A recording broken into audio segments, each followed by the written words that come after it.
Ready for another lesson? Get your facts straight before you commentate.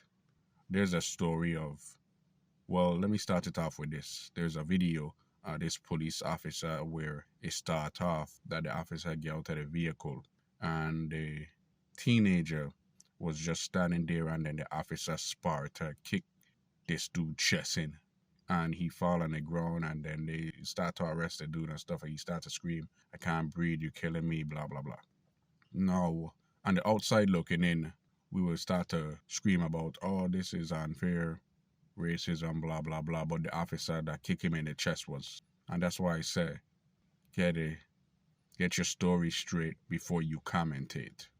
Now the events that led up to this little child getting kicked in the chest was he was out there shooting people, killing people, killed this young little girl, and he was a menace. And they didn't tell you that. We didn't see that side of the story. We only see from the police point of view. And this child lucky that the police officers didn't light him up on sight. But then they don't want to tell you that.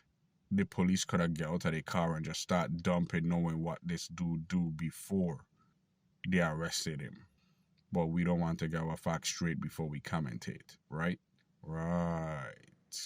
You read the comments on the video and people talking about, oh, the police is so inhumane and blah, blah, blah. But that's from the outside looking in. They don't see the whole story and they don't understand.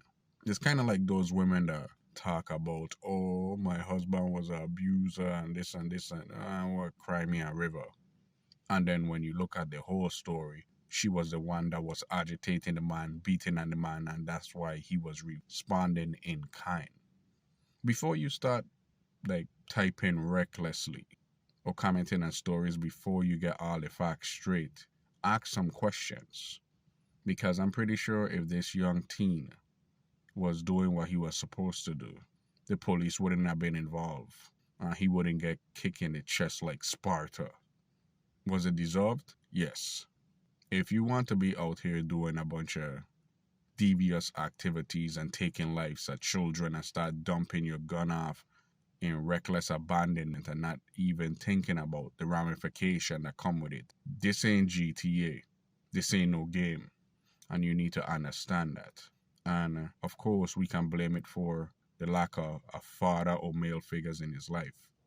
But then, as we already see time and time again, when these things happen, and if the police, as I said before, have come out and start letting them lead fly, the mother and the family would have been like, oh, that's my baby, he never hurt nobody, and blah, blah, blah. But yet, he was out here being a menace. But they don't see that. Most parents can't fathom the idea that their children grow up to be menaces in society. And even though the facts are clearly in their face, they turn a blind eye. I'm like, nope, that's not my child, that's somebody else's child. Until the day come that they have to put a child in the dirt, and then they want retribution and all of this nonsense. But then they're the one to blame why that person end up where they are. But they don't want to take responsibility. And they want to leave the responsibility in the hand of the state. And you expect a phenomenal result. Right. You've been taught.